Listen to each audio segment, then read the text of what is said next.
The farmer gave his fragile daughter to the strongest worker. That night, she finally smiled. Welcome to the channel. Before we dive into this story that's going to leave you breathless, go ahead and hit that like button, subscribe if you haven't already, and let me know in the comments, what state or country are you watching from? I love knowing where each person following these stories comes from. Now let's get into it. Everyone laughed when the farmer handed over his frail-looking daughter to the most brutal farmhand in the county, a man known for breaking wild horses with his bare hands.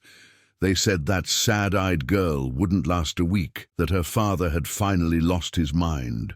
The neighbor women whispered it was cruelty, that the girl would shatter like dry kindling. The men chuckled in their circles, betting on how long before she gave up. But the old farmer knew something no one else could see. Years ago, he had witnessed a spark in that girl's eyes.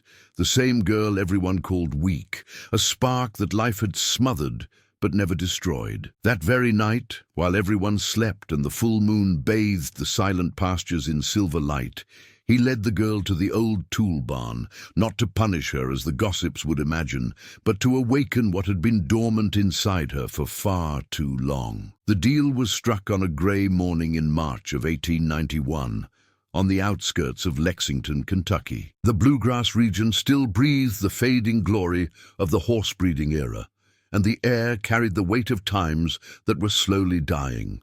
The farms that once flaunted wealth now displayed peeling paint and empty paddocks. The economic panic of a few years prior had turned the world upside down, and many farmers simply didn't know how to adapt. Clearwater Farm, once one of the most prosperous estates in the region, was now rotting away, consumed by accumulated debts and an endless string of bad luck. It was there, on the weathered porch of the main house, with white paint flaking off in chips and the wooden railing creaking under the weight of years, that William Ashford made the decision that would change his family's destiny forever. His daughter Clara had just turned 19. She was tall for a woman of that era, nearly 6 feet, but carried her body as if apologizing for existing, for taking up space in the world. Her shoulders lived curved inward, as if trying to make herself smaller than she was. Her gaze was always on the ground, avoiding the eyes of anyone who crossed her path. Her hands stayed hidden in the folds of her worn cotton dress, a dress that had been mended so many times it barely resembled the original garment. Since her mother died, giving birth to a brother who didn't survive, when Clara was only 7 years old, the girl had become a shadow, a ghost of flesh and bone who wandered the hallways of the farmhouse without making a sound, without drawing attention, without asking anything of anyone. The neighbors called her pitiful when they thought no one was listening. The women shook their heads with pity, saying it was a shame such a tall girl had no posture, no presence, no life in her eyes. The farmhands avoided looking at her, not out of cruelty, but because there was something disturbing about that silent sadness she carried. Her own father, for years on end, could barely look at her without feeling the pain of his lost wife reflected in those deep brown eyes.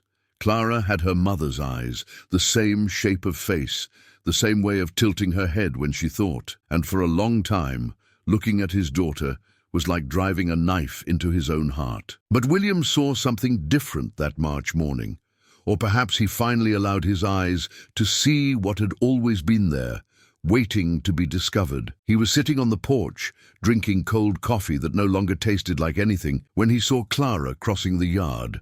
She was carrying a bucket of water too heavy for her thin frame, bringing it from the well to the kitchen, a journey that should have been simple, but seemed like an ordeal for her. Then it happened. One of the farm dogs, a bold mutt, lunged barking in her direction. Clara dropped the bucket, water spreading across the packed dirt, and for an instant, just an instant, something flashed in her eyes. It wasn't fear. It was something else, a spark of rage, of strength, of something wild that had been caged for far too long. The dog backed away, as if it had sensed that energy, and William felt his heart race. There it was. There was the daughter he had known when she was a child. The girl who climbed trees higher than the boys, who feared nothing, who laughed with belly laughs that made the whole house vibrate. Life had buried that girl under layers upon layers of pain and silence. But she was still there, somewhere, waiting to be rescued. "Samuel!" he called, his rough voice cutting through the lazy silence of the morning. The farmhand appeared from the stable moments later, wiping his enormous hands on a rag so grimy it no longer had any definable color. Samuel was a mountain of a man, the kind of figure that made people stop and stare when he walked by, 6'6" of height that seemed even taller when he approached, shoulders that resembled century-old oak trunks, broad and solid, hands that could crush stones and, in fact, had done so in demonstrations of strength at county fairs. He had a reputation as the strongest man in all of central Kentucky, capable of grabbing a wild stallion by the bridle and wrestling it to the ground alone, without anyone's help. He also had a reputation for being silent as a stone, serious as a preacher on Sunday, and for never raising his hand against anyone who didn't deserve 3 times what they got. Samuel had arrived at Clearwater Farm 5 years earlier, fleeing a past he never told anyone about. Some said he had been a soldier. Others swore he had sailed on merchant ships around the world. There were those who said he had killed a man in self-defense and needed to disappear. The truth no one knew, and Samuel didn't care to clarify. He worked hard, didn't complain, didn't ask for anything beyond what was agreed.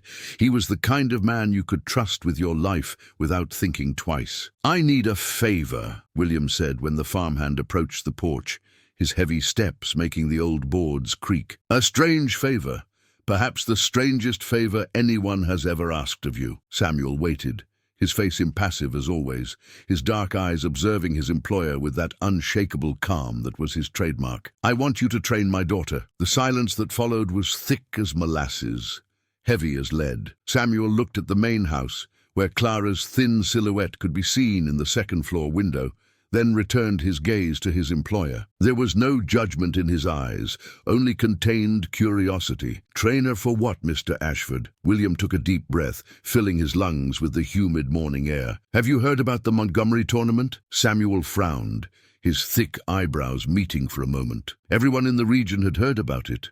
The Montgomery family, owners of half the productive land in that corner of the Bluegrass, organized a fighting competition every year at the Independence Day celebration. English-style boxing, wrestling, no-holds-barred fights. Men came from 3 states to participate, attracted by the event's fame and mainly by the prize, $5,000 in gold and currency, enough to buy an entire farm with a main house, stables, pastures, and everything else. "That's men's business," Samuel said slowly, measuring each word as he did with everything in life. "Not this year." William pulled a crumpled paper from his vest pocket, a paper he had read so many times the creases were worn thin. "The colonel's daughter changed the rules, convinced her father to create a separate category. Now women can participate. Their own category, same prize." Samuel took the paper, read it carefully. His lips moved slightly as he absorbed each word. Then he raised his eyes and looked again at the second-floor window. Clara had disappeared, probably retreating into the shadows of her room, as she always did when she felt someone was watching. "The girl can barely look someone in the eye, Mr. Ashford. Can barely speak 2 words in a row without stammering. How is she going to step into a ring and fight against other women?" William took a step forward, descending the first step of the porch, approaching the farmhand. He lowered his voice, even though there was no one nearby to hear. "Because inside her there's something no one sees. Something I saw when she was a child, before her mother died in that cursed childbirth. She had fire, Samuel, a strength that frightened even me, her own father, a courage that made no sense in a girl that age. Life extinguished that fire, buried it under so much pain and sadness, but it didn't destroy it. I know it didn't destroy it, and I need you to dig deep and unearth that strength again." Samuel was silent for a long moment, his eyes lost at some point on the horizon, where the green hills met the grey sky. Finally, he asked, "And if I can't, if there's nothing there to unearth?" "Then we lose everything. The farm, the land, the family's honor, everything. William made a heavy pause, swallowing what remained of his pride. I owe $15,000 to Colonel Montgomery, Samuel. I borrowed money trying to save the harvest after the panic hit. The last 3 harvests have been disasters. Blight, drought, low market prices. If I don't pay by July, he takes the farm, takes everything, and my daughter and I will end up on the street with nothing, with no one. Samuel absorbed the information in silence. Then he asked, his voice low, "Why didn't you ask me before? I could have helped in another way." Because there was no other way. We worked hard, did everything right, and still it wasn't enough. This tournament is the only chance left, $5,000, enough to pay off the debt and still have enough left to start over. Samuel looked at his own hands. Those enormous hands that had tamed wild horses, worked the land, built and destroyed so many things over the years. Then he looked again at the empty second-floor window. "I'll need 3 months," he said finally. 3 months of intense work, every day, no rest, and no one can know what we're doing. No one. If the Montgomerys find out, they'll find a way to stop us. William nodded, relief flooding his aged face. "Whatever you need. Tools, extra food, time off from other tasks, whatever is necessary. I only need one thing," Samuel said, starting to walk away. "I need the girl to want this. There's no point in me training someone who doesn't want to be trained. She needs to choose." The training began that very night, after the sun sank behind the hills, and the entire farm plunged into the silence of darkness. Samuel appeared at the back door of the main house, lantern in hand, projecting dancing shadows on the whitewashed walls. William was waiting with Clara by his side. The girl was trembling slightly, arms crossed over her thin chest, eyes wide with confusion and fear. "Go with him," William said, his voice firm but gentle. "Just go. Listen to what he has to say. Then you decide." Clara looked at her father, then at the giant farmhand waiting for her. Everything in her screamed to refuse, to run back to the safety of the dark room where she spent most of her days. But something else, something small and stubborn that still survived in some corner of her soul, made her take the first step. She followed Samuel in silence along the dirt paths of the farm, passing empty corrals, abandoned barns, the tobacco fields that had seen better days. The night air was cool, carrying the scent of damp earth and wild honeysuckle. Crickets sang their endless symphony. The full moon lit the path with silver light that transformed everything into a dreamscape. They arrived at the old tool barn, a wooden structure at the back of the property, far from any curious eyes. The place had been abandoned for years, used only to store broken equipment and things no one wanted anymore. Samuel pushed the heavy door, which groaned in protest, and entered. Clara hesitated at the threshold. "You can come in," he said, lighting more lanterns around the space. "I'm not going to hurt you. I would never do that." Clara took a few more hesitant steps, looking around. The barn was spacious, with a high ceiling and exposed beams. Rusted tools hung from the walls, old burlap sacks piled up in the corners. There was a smell of mold and disuse, but also something else, a sense of possibility, as if that place was waiting to transform into something new. Samuel closed the door behind them and stood in the center of the space, arms crossed, looking at Clara with that calm that never seemed to leave him. "Your father asked me to teach you to fight," he said without preamble. "There's a tournament in 3 months. Women will be allowed to participate. The prize is $5,000. Your father needs that money to save the farm. He needs you." Clara stared at him, the fear in her eyes giving way to confusion. "I don't know how to fight. I've never fought anyone in my life. I know, that's why I'm here, to teach you. But She looked at her own hands, thin and pale, trembling slightly. "Look at me. I can't even carry a bucket of water properly. How am I going to fight someone?" Samuel went to a corner of the barn and came back dragging a large burlap sack stuffed with sawdust and fabric scraps. With ease, he hung the sack from one of the ceiling beams, where it swayed gently. "I want you to hit this." Clara looked at the sack, then at Samuel, then at the sack again. "This is ridiculous. I can't." "Hit it." His voice was firm, but there was no harshness in it. It was more like the voice of someone asking, not ordering. It doesn't matter if it's weak. It doesn't matter if it hurts. It doesn't matter if you think it's ridiculous. Just hit it. Clara stood frozen for a long moment, the inner war visible on her face. Everything she knew, everything she had learned about herself over the last 12 years, told her she was weak, useless, incapable. That she had no strength for anything, was good for nothing, was just a shadow taking up space in the world. But Samuel's gaze held no pity, no judgment, only patience, the infinite patience of someone willing to wait as long as necessary. Slowly, almost against her own will, Clara closed her right fist. It was a weak fist, poorly formed, fingers positioned in a way that would probably hurt her more than the sack. She approached and threw a timid punch, almost a touch at the sawdust bag. The impact was pathetic. The sack barely moved. "Again," Samuel said. She hit again, a little harder this time, but still without conviction. Again, and again, and again, and again. For 20 full minutes, Samuel only repeated that single word. He didn't correct her posture, didn't teach technique, just told her to hit. And Clara hit. At first, the punches were weak, awkward, almost ashamed of themselves. She felt ridiculous, a grown woman punching a sawdust sack in the middle of the night, as if it would change anything. But something began to change. With each impact, however small, something inside her came loose. A pressure she didn't even know she carried began to ease. An ancient rage, buried so deep she had forgotten it existed, began to rise through her veins like molten lava. She thought of the mother she never really knew, just fragments of memories of a woman smiling, singing lullabies, brushing her hair. She thought of the baby brother who died before being born, taking her mother with him. She thought of the pitying looks she received every single day.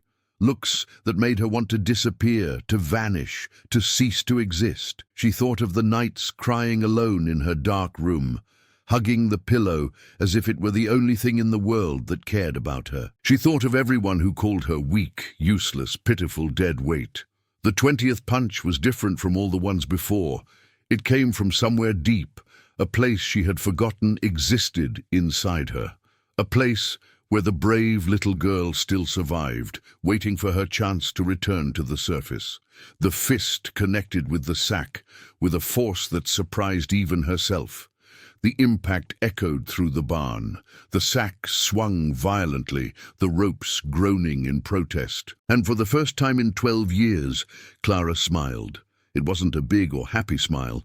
It was just a slight curve of the lips, a fleeting gleam in her eyes, but it was there. After so long submerged in darkness, a spark of light. Samuel saw it, and he smiled too, discreetly. "There it is," he said, his deep voice carrying something like pride.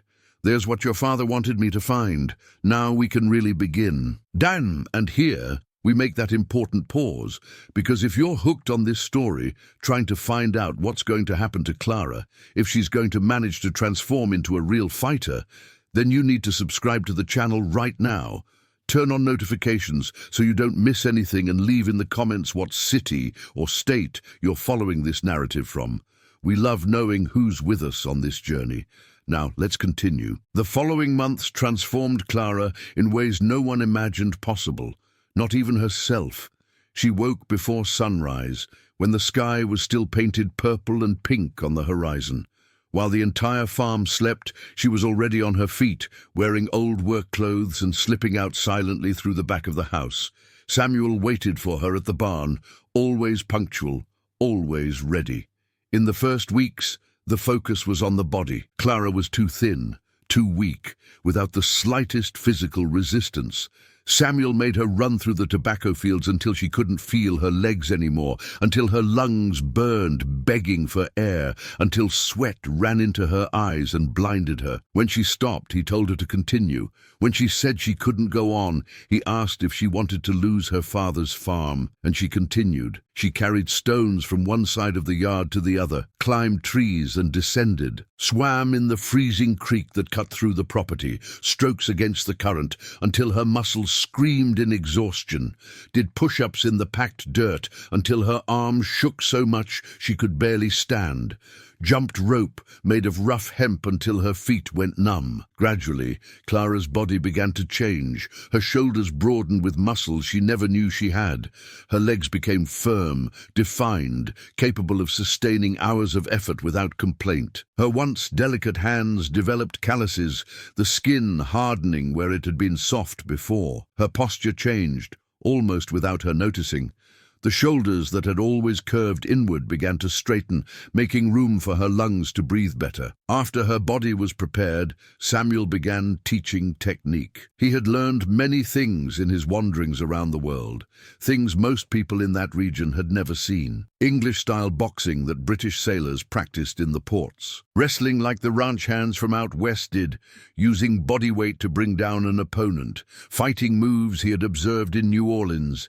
Fluid movements that looked like dance, but were deadly weapons. Defense techniques that soldiers used on battlefields. Clara absorbed everything like a dry sponge finally receiving water after years of drought. She had a learning capacity that surprised Samuel every day. What he showed once, she remembered forever. What he corrected, she never got wrong again in the same way. But more than body and technique, Samuel trained her mind, and that was the hardest part. "The fight begins here," he would say, touching his own forehead with his calloused finger. "Long before the first punch is thrown, you've already won or lost. It depends on what you're thinking. If you enter the ring thinking you're going to lose, you've already lost. If you enter thinking you don't deserve to be there, you've already lost. The real fight is against yourself, against the voice in your head that says you're not capable." Clara understood the words, but applying them was another story. Years of pain and self-deprecation didn't disappear overnight. There were nights when she returned to her room after training and cried alone. Not from sadness, but from frustration. There were days when the voice of failure screamed louder than anything Samuel could say. There were moments when she wanted to give up, return to the shadows, accept the fate of losing everything. But she didn't give up. She couldn't say exactly why. Maybe for her father, who was betting everything on her. Maybe for Samuel, who dedicated hours of his time without asking for anything in return. Or maybe, just maybe, for herself. For the brave girl who still existed somewhere inside her, the girl who climbed trees and feared nothing. In April, after a month and a half of intense training, Clara managed to knock Samuel down for the first time in a practice fight. He didn't let her win. She won for real. A well-placed blow to his knee made him lose his balance, and she took advantage to push him to the ground. Samuel fell on his back in the dirt, looking at the sky, and laughed. A genuine laugh, surprised, satisfied. "I'm getting old," he said, but his eyes gleamed with pride. In May, Clara broke 3 stacked wooden boards with a single side kick.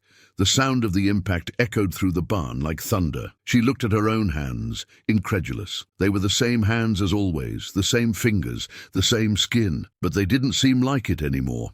They seemed like weapons. In June, with only a month left until the tournament, Samuel called her for a conversation after the morning training. They were sitting by the creek, feet submerged in the cold water, the late spring sun warming their faces. "You're ready," he said simply, without preamble. Clara looked at her own reflection in the water. The woman looking back was unrecognizable. Not just her body had changed. There were muscles where there had been protruding bones.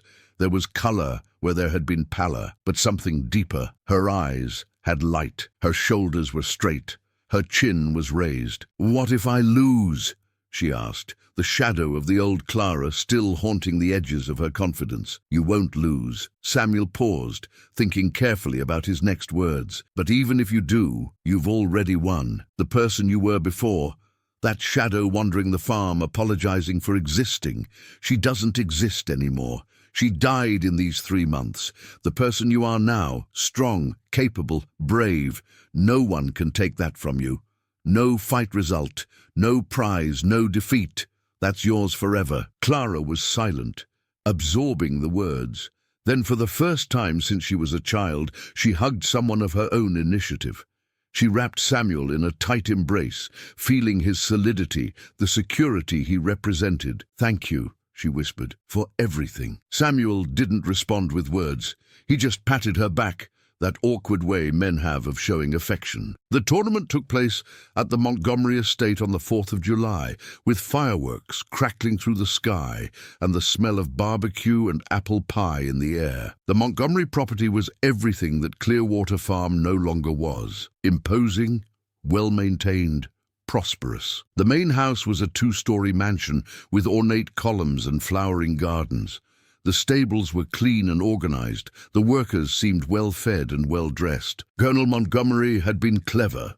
He had adapted to the new times, diversifying his business beyond horses and tobacco. When Clara arrived with her father and Samuel in an old wagon pulled by a tired horse, everyone stopped to look. The whispers began immediately. "Isn't that the Ashford girl? The pitiful one who doesn't talk to anyone?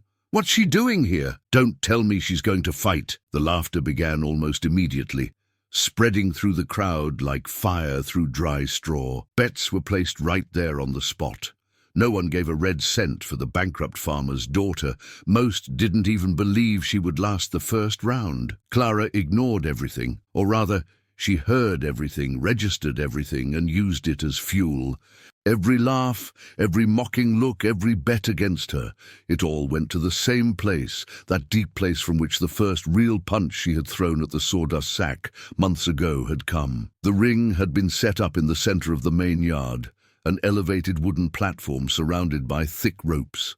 Improvised bleachers around it were packed with farmers, merchants, curious people from all over the region. Booths sold food and drinks. A brass band played lively tunes between fights. The atmosphere was festive, celebratory. In the main box, decorated with red, white, and blue bunting and cushioned chairs, sat the Montgomery family. The colonel, a heavy-set man with a waxed mustache and shrewd eyes, his wife, a thin woman with a permanent expression of disapproval, and their daughter, Victoria Montgomery, the woman who had convinced her father to create the women's category in the tournament. Victoria was 22 years old, the same age as Clara, but the similarities ended there. Where Clara had spent her youth hiding in shadows, Victoria had spent hers displaying herself under spotlights. The only daughter of one of the richest men in the region, she had everything money could buy. Imported horses, dresses from Paris, private tutors for music, dance, foreign languages, and for the past 5 years, fighting instructors brought from Europe, especially for her. Victoria wasn't a delicate girl who wanted to appear strong. She was genuinely strong. Genuinely dangerous, tall, athletic, with defined muscles beneath her elegant dresses. She had practiced English boxing with a retired champion from London, had learned Greco-Roman wrestling from a former Olympic competitor, had studied combat techniques that most men in the region didn't even know by name, and she had created the women's category in the tournament for one single reason: to prove she was the best. To have a stage where she could shine, to show everyone that Victoria Montgomery wasn't just a rich heiress, she was a warrior. She looked at Clara from the top of the box, eyes sharp as razors, analyzing the newcomer. A predatory smile curved her red-painted lips. "Interesting," she murmured to herself. "Very interesting." The women's category had 8 participants. Women from various parts of the region, each with her own story and her own reasons for being there. Clara's first opponent was a robust woman from Louisville, daughter of a blacksmith, with thick arms from hammering hot iron every day. Her name was Martha, and she had a reputation as a brawler, having won several street fights against men who doubted her strength. Martha entered the ring first, greeting the crowd with theatrical gestures, flexing her muscles, blowing kisses. She was clearly enjoying the attention, bathing in the applause and whistles. When Clara climbed the wooden steps and passed through the ropes, Martha stopped smiling. She looked at her opponent from head to toe, contempt evident in every line of her face. "This is going to be quick," she mocked loudly for all to hear. "Go back home, girl. This is no place for ghosts." Clara didn't respond. She didn't need to. She had learned from Samuel that words before a fight were a waste of energy. All that mattered were fists. The referee, a pot-bellied man with a whistle hanging from his neck, called the two to the center of the ring. He quickly explained the rules, basic boxing rules: no biting, no scratching, no low blows, and told them to return to their corners. Samuel was in Clara's corner, towel over his shoulder, bucket of water at his feet. He said nothing, just looked into her eyes and nodded once. That was enough. The whistle blew. Martha advanced immediately, overconfident, wanting to end the fight before it really began. She threw a straight punch, powerful, that could have knocked down an ox. Clara wasn't there. She dodged with elegance, her body flowing to the side like water, exactly as Samuel had taught. And in the same movement she counterattacked, a precise hook to Martha's exposed ribs. The impact was brutal. The sound of bone cracking echoed across the yard, audible even in the last rows of the bleachers. Martha doubled over, air escaping her lungs in a strangled groan. Her eyes widened in shock and pain. Before she could recover, Clara had already spun and delivered a second blow, an uppercut to the chin that made Martha's head whiplash backward. The robust woman from Louisville fell to her knees, then collapsed face first on the wooden floor. She didn't get up. Technical knockout in 43 seconds. The silence that followed was absolute. Hundreds of people, all quiet at the same time, trying to process what they had just seen. The pitiful Ashford girl, the ghost, had just knocked down an experienced fighter in less than a minute. Then came the roar, applause, shouts, whistles, not necessarily in support of Clara, but from pure astonishment, from recognition that something unexpected had happened. In the box, Victoria Montgomery leaned forward, eyes gleaming with genuine interest. The second fight was harder, much harder. The opponent was a young woman from Nashville named Louise, tall and agile, with a dancer's body and serpentine movements. She didn't have Martha's brute strength, but she had something more dangerous: technique. She had learned to fight from former slaves who guarded the secrets of their art like sacred treasures, fluid movements that were deadly when applied. Louise entered the ring dancing, literally. Her bare feet glided across the wood in circular movements, her body undulating, as if hearing music no one else could hear. There was no arrogance on her face, only concentration. She wouldn't underestimate Clara, like Martha had. The fight began completely differently from the first. Louise didn't advance directly. She circled, studying, looking for openings. Clara did the same, the two bodies rotating in opposite orbits, each waiting for the other's movement. Louise attacked first. A circular kick, fast as lightning, coming from an angle Clara didn't expect. The blow hit her squarely on the side of the head, making the world spin and stars explode in Clara's field of vision. She staggered, but didn't fall. Before she could fully recover, Louise was attacking again. A sweep that almost knocked her down, an ascending kick that nearly hit her chin, a series of fluid, chained blows, beautiful to watch, but terrible to receive. Clara retreated, trying to find her opponent's rhythm. It was different from everything Samuel had shown her, more dance than fight, more unpredictable than anything she had trained to face. A spinning kick hit her face, her left eyebrow split open, blood running into her eye. The crowd roared, some voices cheering for Louise, others shouting for Clara to get up, others just thirsting for violence. In the corner, Samuel shouted, "Find the pattern! Everyone has a pattern!" Clara heard through the pain, through the blood clouding her vision. Pattern. Everyone had a pattern. She began to observe instead of just react. Louise's movements were beautiful, were fluid, but they weren't random. There was a sequence, a logic hidden beneath the dance. There, after each circular kick, Louise always took a small step back with her left foot. A fraction of a second when she was vulnerable. A tiny window Clara needed to exploit. Louise attacked again, the same circular kick as before, but this time, Clara didn't try to dodge. She advanced. She entered her opponent's personal space at the exact moment she was retreating. The exact moment of vulnerability. Clara's right fist connected with Louise's jaw before she could react. The impact was clean, precise, devastating. Louise froze in the air, eyes rolling, body going limp. She collapsed on the ring floor and didn't get up. The crowd went wild. The third fight was against a mature woman in her early 40s who had won the women's category in the 3 previous years of the tournament. Her name was Big Teresa, though no one called her that to her face without earning a look that promised pain. Teresa was short and stocky, built like a wine barrel, with short but terribly strong arms.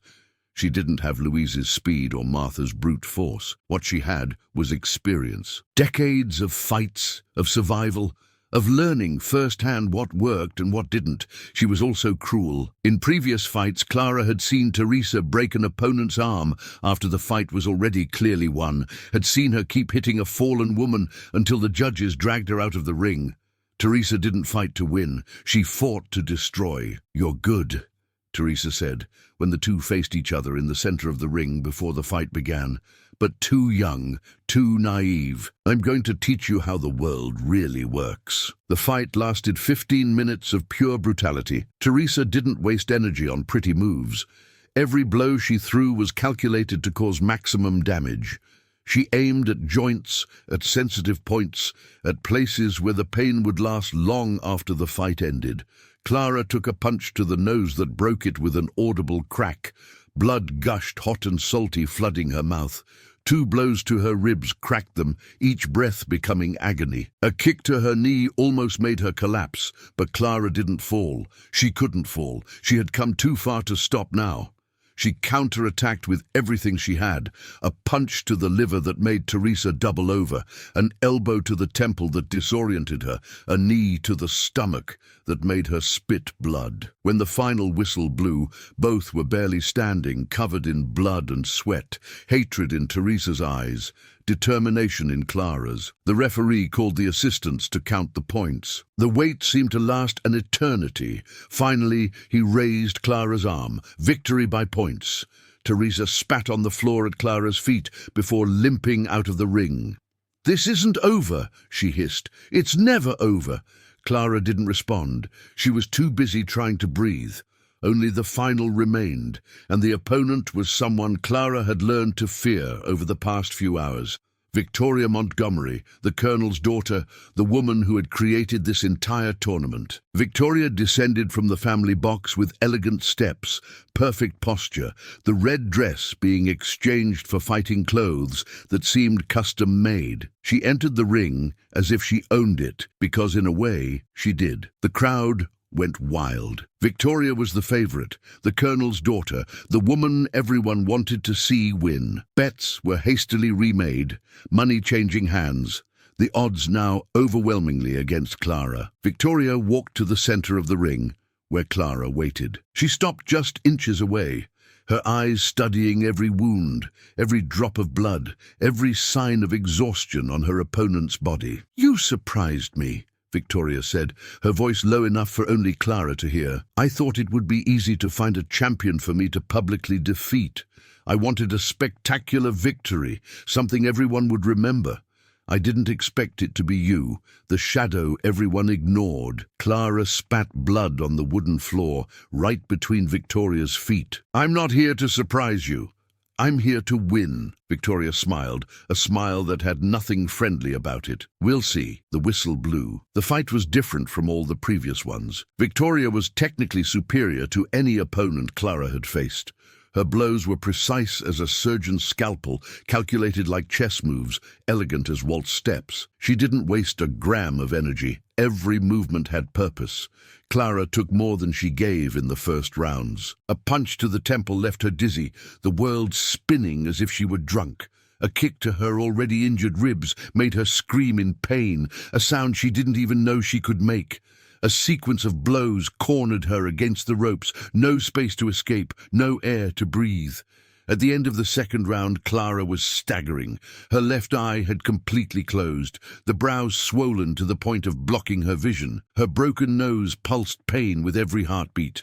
Every breath was agony, her ribs protesting against the movement. Samuel was in the corner, his face grave, his hands holding the towel he could throw into the ring at any moment, ending the fight, admitting defeat. "Can you handle one more round?" he asked when Clara dragged herself to the stool.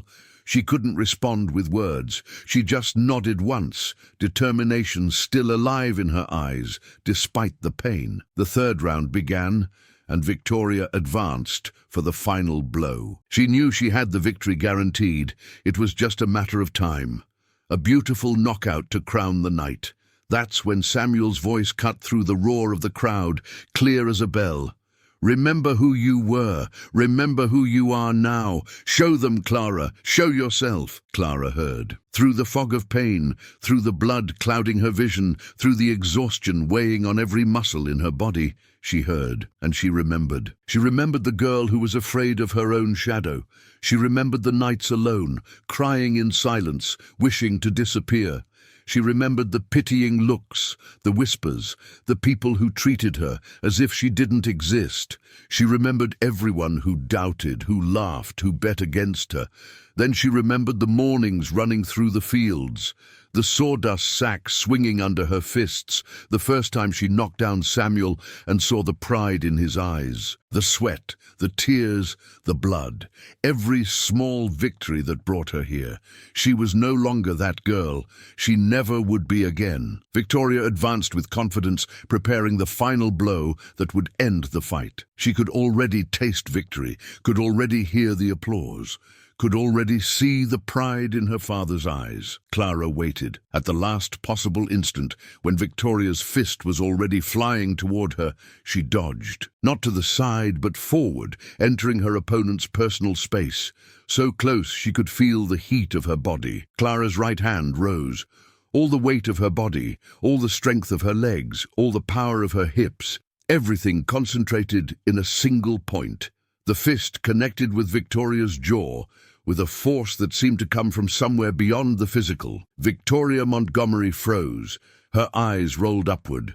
Her body went limp. She fell backward, collapsing on the ring floor like a statue knocked from its pedestal, and she didn't get up. The silence lasted an eternity. Hundreds of people, all quiet, incredulous, trying to process the impossible they had just witnessed. Then the entire estate exploded in sound. Shouts, applause, boos, curses, celebrations, all mixed in a deafening cacophony. Some of Victoria's supporters cried with rage. Others, who had bet against all odds on the bankrupt farmer's daughter, jumped for joy, counting their winnings. William Ashford invaded the ring, stumbling on the steps in his hurry, and wrapped his daughter in a tight embrace. Tears streamed down his aged face, tears he didn't try to hide. "My daughter," he repeated, his voice choked. "My daughter, you did it. You did it!" Samuel stayed at the edge of the ring, arms crossed over his chest, a wide smile on his normally serious face. He nodded once to Clara when their eyes met. He didn't need to say anything. Everything had already been said. Colonel Montgomery descended from the box with heavy steps, his face red with a mixture of rage and disbelief. His daughter was still lying on the floor, being attended to by doctors trying to wake her. But he was a man of his word. He always had been. Honor was more important than pride. He approached William with a heavy leather bag in his hands. $5,000, he said, his voice tense as a violin string.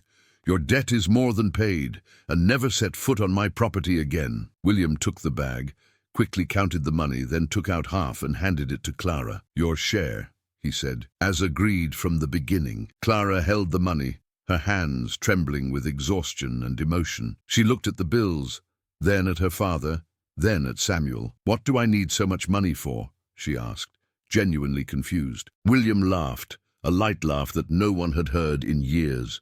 "To live, to be free, to do whatever you want to do.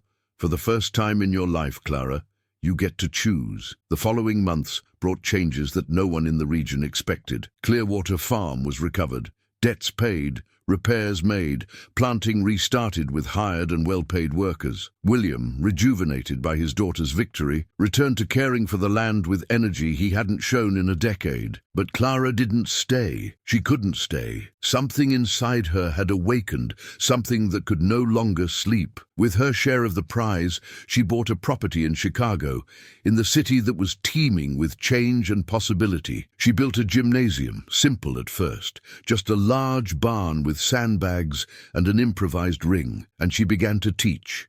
Women from everywhere came looking for her. Girls who had heard the story of the farmer's daughter who had defeated the Montgomery heiress. Women who wanted to learn to defend themselves. Widows who needed strength to survive. Young women who refused to accept the fate society had planned for them. Clara taught more than punches and techniques. She taught what Samuel had taught her, that the fight begins in the mind, that you've already lost if you enter thinking you're going to lose.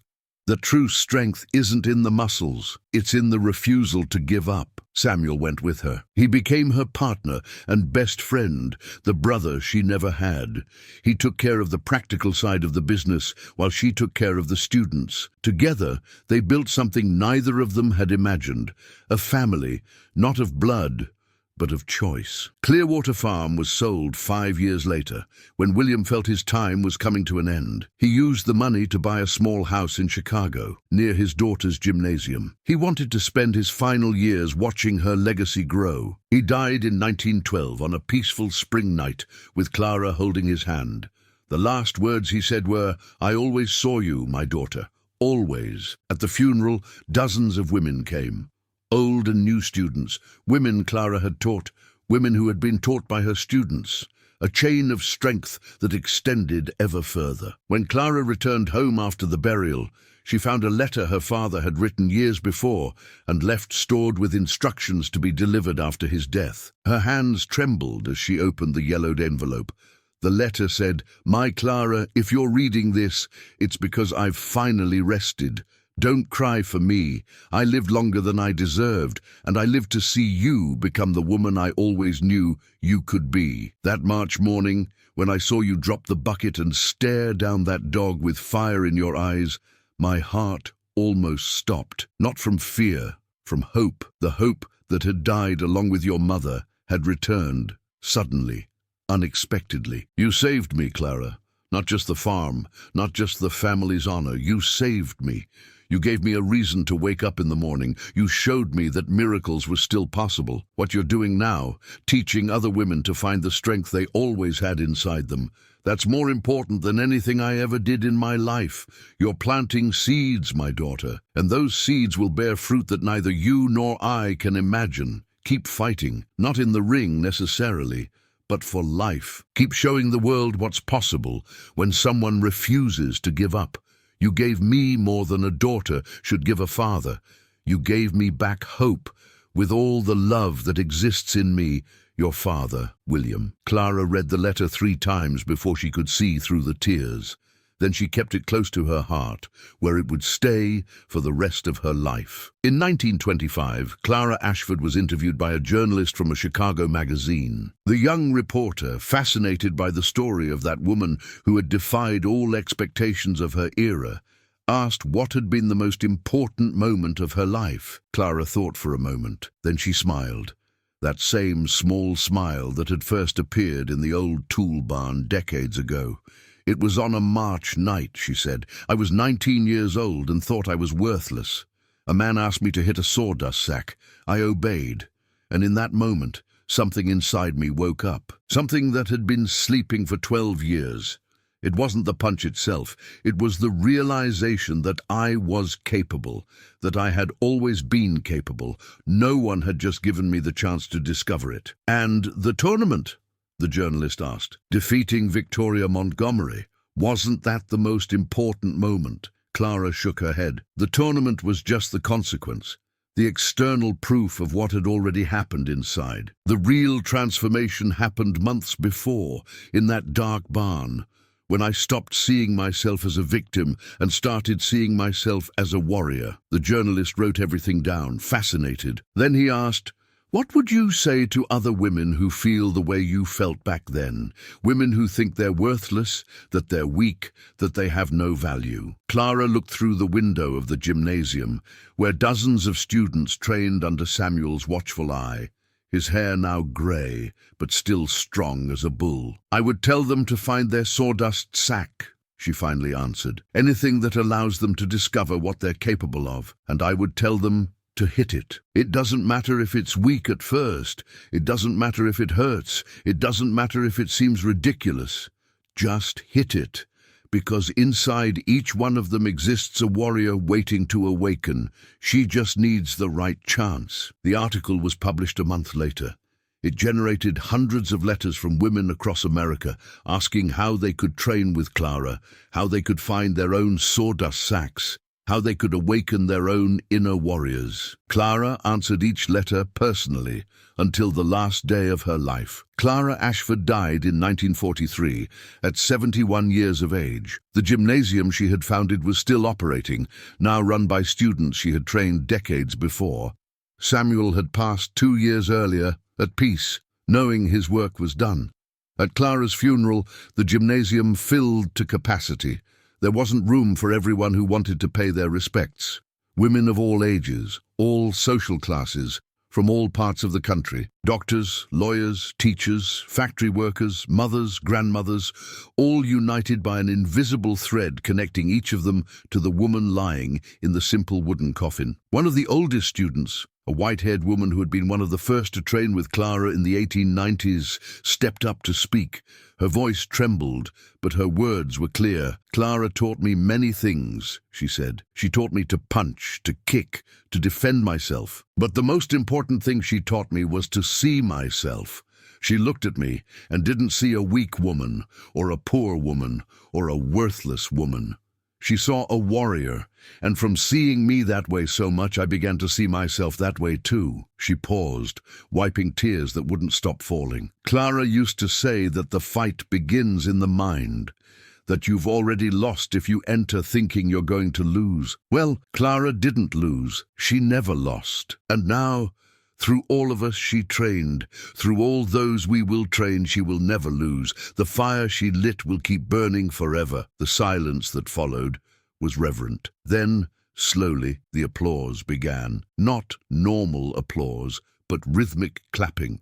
The sound of hundreds of hands beating in harmony, as if they were one immense heart. It was the sound of a legion of warriors honoring their first master. In a drawer of the office that had been Clara's, they found an old letter, yellowed by time, kept along with other precious relics. It was the letter William had written before he died. Along with it was another letter, this one written by Clara herself, apparently meant to be read after her death. "To whoever finds this, my father saw me when I had lost myself. A man named Samuel taught me to find my way back, and thousands of women gave me a reason to keep fighting. I wasn't an extraordinary person. I was just an ordinary person who was lucky enough to cross paths with people who believed in me when I couldn't believe in myself. People who saw strength where I only saw weakness. People who planted seeds in soil I thought was barren. If you're reading this, I want you to know something.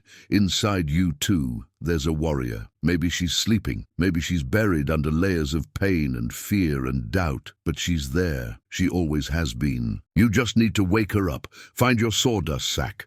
Find your Samuel. Find your reason to get up when the world wants you to stay down. And then help other people find theirs. That's how the fight continues. That's how the fire never goes out. With love, Clara Ashford, P.S. That first night, when I hit the sawdust sack and felt that spark ignite inside me, I smiled. It was the first real smile in 12 years. If my story can make at least one person smile like that, then it was all worth it. So what did you think of this story? Tell me in the comments what you felt. If you made it this far, you're special. Leave that like. It helps a lot. Subscribe if you haven't already, and turn on notifications so you don't miss any story. See you in the next one. A huge hug to you on the other side. O Claude pod cometer eros. Confira sempre as respostas.